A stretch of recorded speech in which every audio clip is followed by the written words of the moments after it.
Estamos acá en el estudio con la arquitecta Gabriela Loyúdice, que es miembro de la Comisión de Patrimonio de la provincia, es docente de la Universidad del Norte Santo Tomás de Aquino y alguien con quien estuvo César Pelli, pudo compartir este último viaje que todos recordamos hoy, recordamos durante lo que fue el último fin de semana. ¿Cómo está? Muy Bienvenida. Muy bien, un gusto, chicas.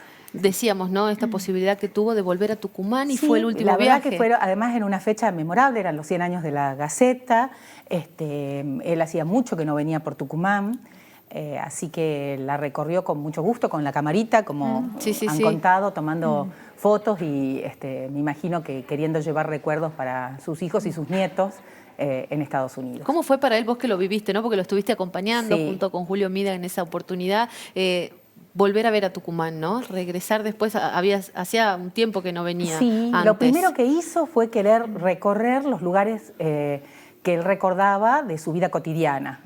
Y sin descanso. Sí. Que eso es lo que nos asombraba. En ese momento él tendría 84, 85 y nos asombraba la vitalidad, incansable, una persona absolutamente saludable, que trabajaba a los kilómetros que lo separan de su estudio con el teléfono, o sea, absolutamente actualizado con la tecnología.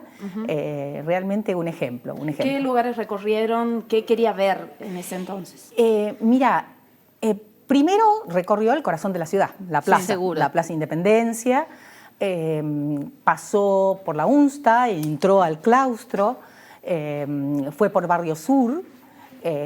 Después hicimos algunos recorridos en auto a buscar las primeras casas o proyectos en los que él había participado estando trabajando para la Caja.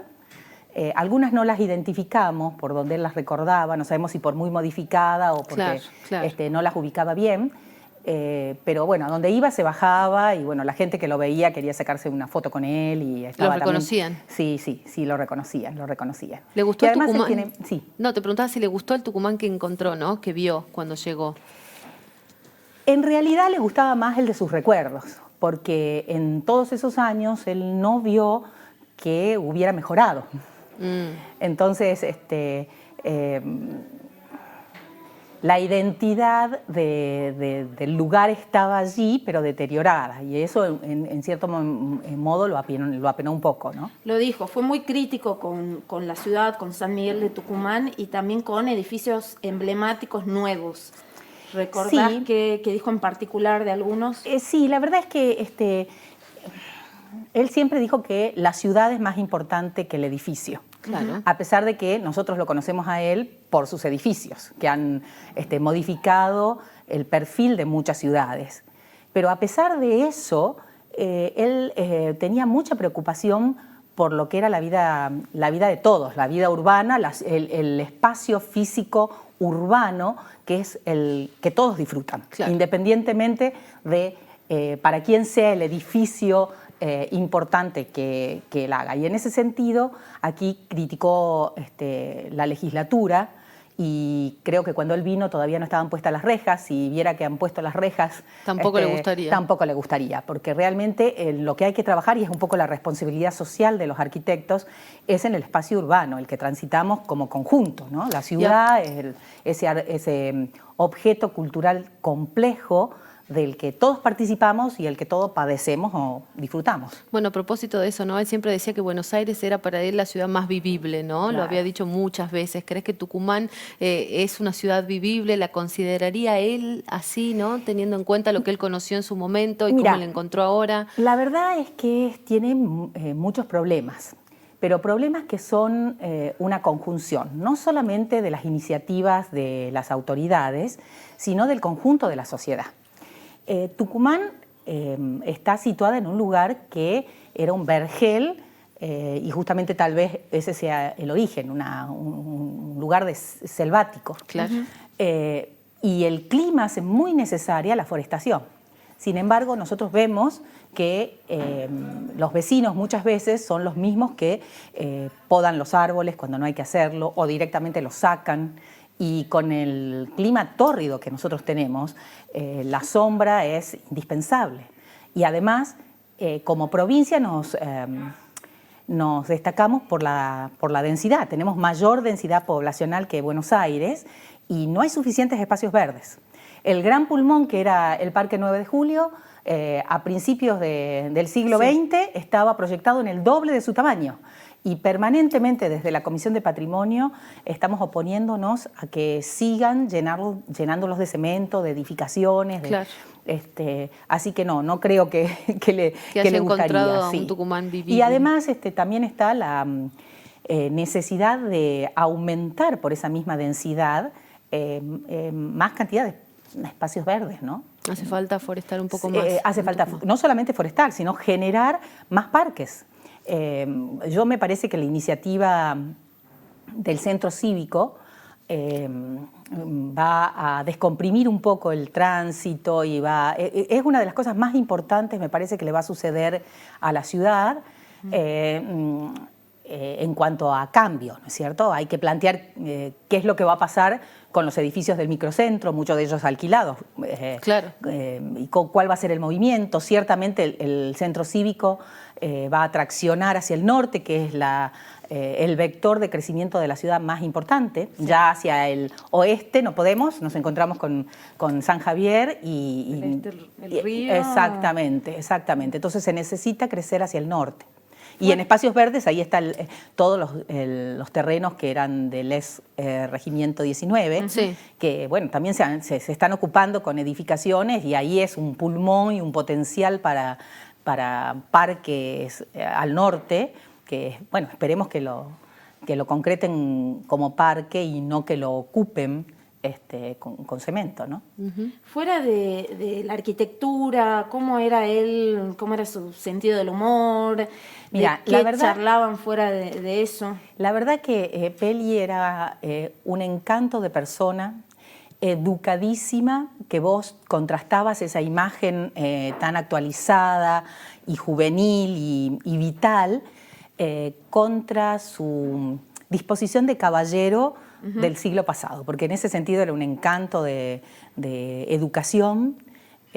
Julio, que es quien mantuvo 20 años de correspondencia con él desde los años 80 en que nosotros vivíamos en Estados Unidos, siempre se admiraba que una persona tan ocupada con obras en todo el globo contestara los emails en menos de 24 horas. Bueno, la Gaceta publicó justamente una carta que Franco Marigliano le envía y el detalle, ¿no? Y las recomendaciones que hace él para el trabajo de tesis, que era lo que solicitaba en ese momento, ¿no? Él contestaba inmediatamente sin importar cuánto lo conocía o cómo lo conocía, una educación exquisita. Sí, los periodistas de la Gaceta también destacan eso de enviarles las preguntas, primero contactarlo y respondía y siempre nos impresionábamos como figura internacional que contestaba tan rápidamente y personalmente, ¿no? Exactamente, sí, no dejaba nada sin contestar. Y después la agudeza de su inteligencia, ¿no? Porque no era de largos discursos. Una persona, ustedes dicen sencillo, yo le agregaría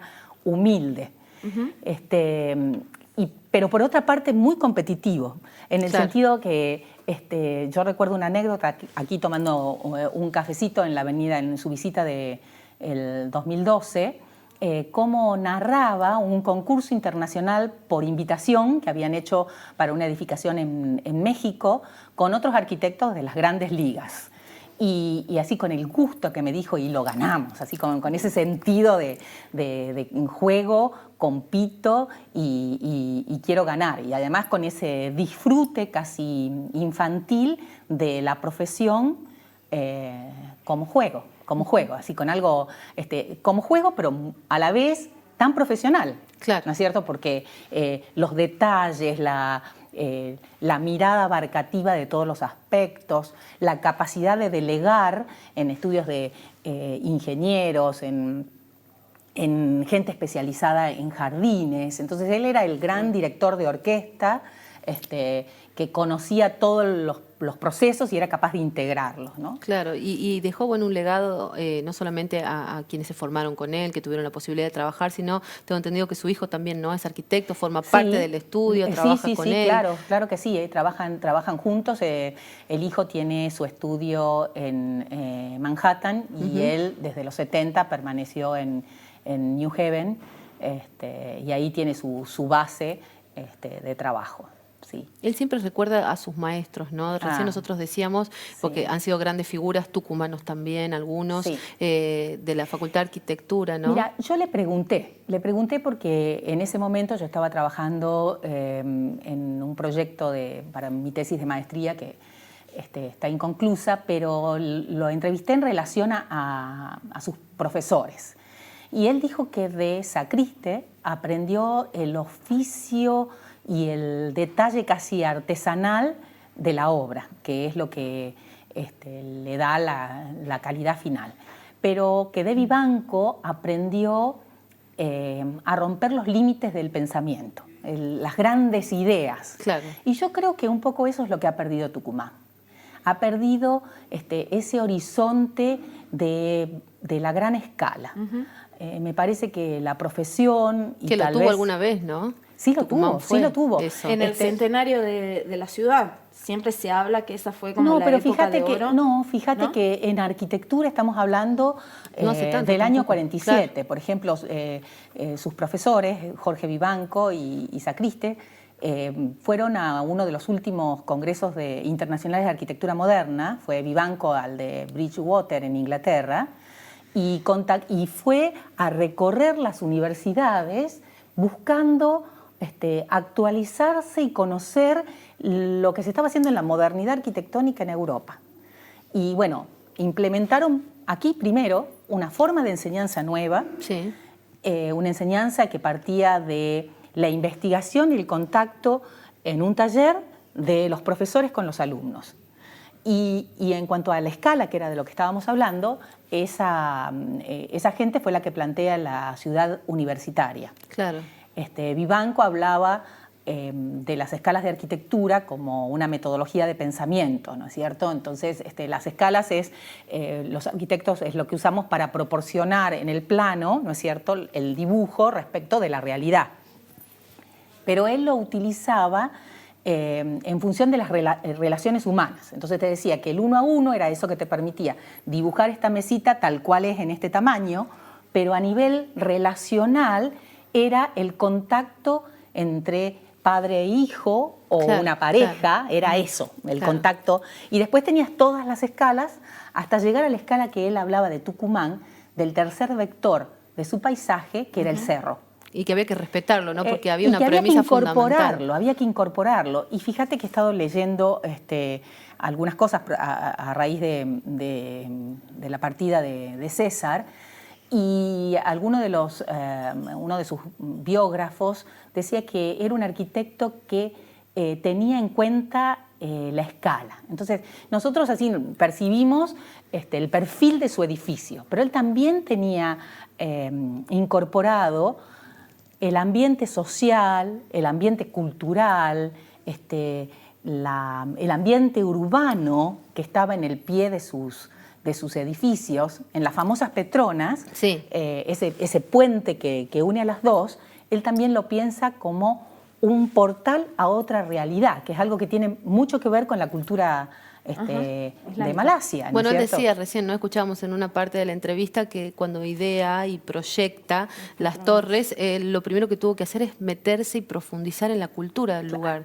y trabajar con esa identidad. Sí, entonces realmente y la otra gran característica es que siempre se marcó que él no tenía un estilo definido, pero es porque él pensaba que la arquitectura era un servicio a la demanda del lugar, de la gente, del proyecto. También decir a él eso. Sí, claro. En uno de los videos que Exactamente. Y él se preocupaba mucho. Es una persona que sabía escuchar. Sabía escuchar y pensaba a la velocidad con que el otro hablaba.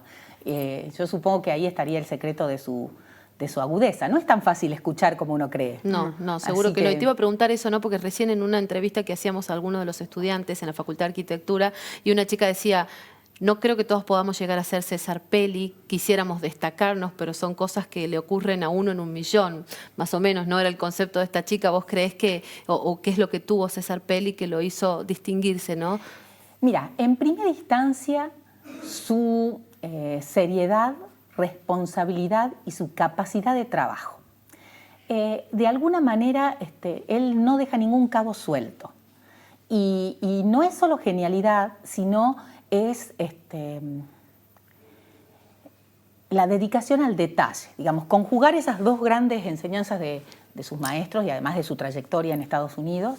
Yo también tuve la oportunidad de trabajar en un estudio allí, y el proceso es de mucha meticulosidad, a la vez que él incorpora la tecnología. Entonces sí, realmente fue un excepcional, pero él mismo lo dijo en una charla que dio en el 2012 en el campus de Yerbabuena de la UNSTA, alentando a los jóvenes a cada cosa que hagan, hacerla buscando la excelencia, y que las oportunidades van a ir surgiendo de eso, de comprometerse, no hacer esto sin peros, ¿no es cierto? Claro.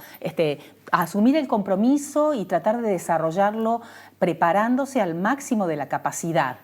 Y bueno, por supuesto también hay un poco de suerte, ¿no? Estar en el lugar exacto, en el momento exacto, pero para estar y en ese lugar tenés que prepararte, no sucede solamente por la suerte.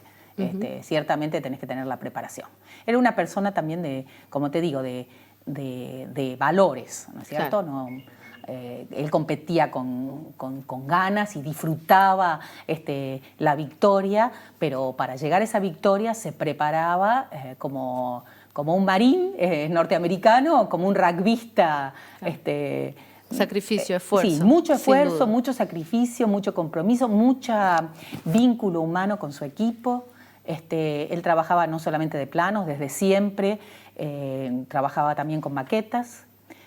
Nosotros aquí tenemos la del centro cívico que ha llegado hace poco.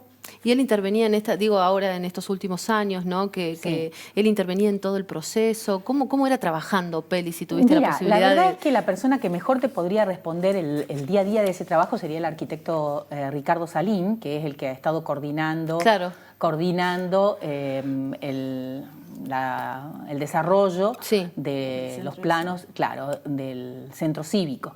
Pero sí, él dirigía todo.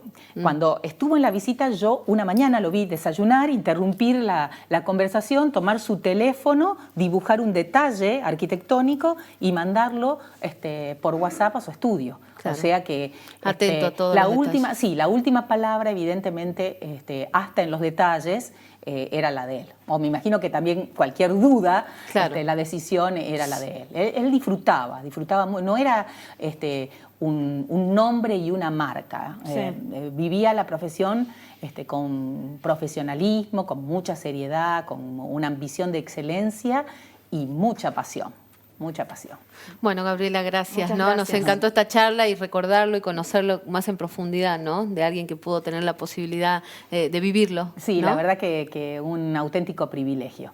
Gracias. Y además para todos los argentinos tener un arquitecto de esa talla. Muy bien, bueno, estamos acá conversando con la arquitecta Gabriela Loyudis y repasando un poco lo que fue César Peli y cómo fue su última visita a nuestra provincia en el año 2020.